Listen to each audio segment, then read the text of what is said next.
السلام علیکم viewers, welcome back to my YouTube channel Aslan health ناظرین۔ میں امید کرتا ہوں کہ آپ سب خیریت سے ہوں گے۔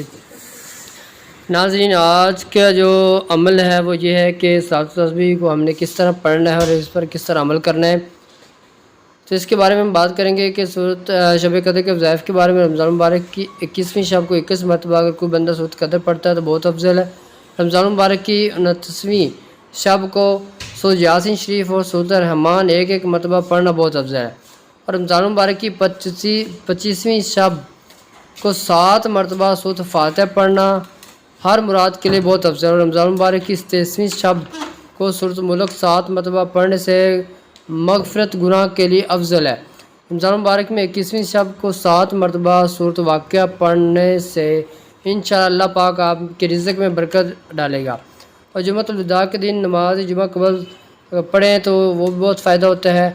اور میں اپنے آنے والے نئے ناظرین سے گزارش کرتا ہوں کہ ارسلان ہیلتھ ٹپس کو آپ لازمی سبسکرائب کر لیں اور بیل کے بٹن کو بھی پریس کر لیں تاکہ نئے ویڈیو کی نوٹیفیکیشن جلد آپ تک پہنچ جائے۔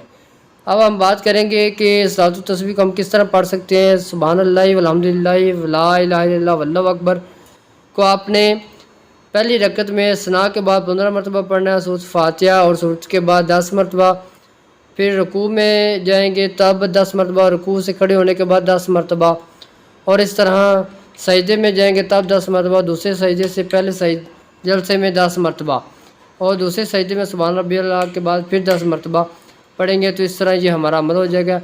ناظرین، میری ویڈیو کو لازمی لائک کریں، شیئر کریں، تو امید کرتے ہیں آپ کو ہماری ویڈیو آج کی پسند آئی ہوگی۔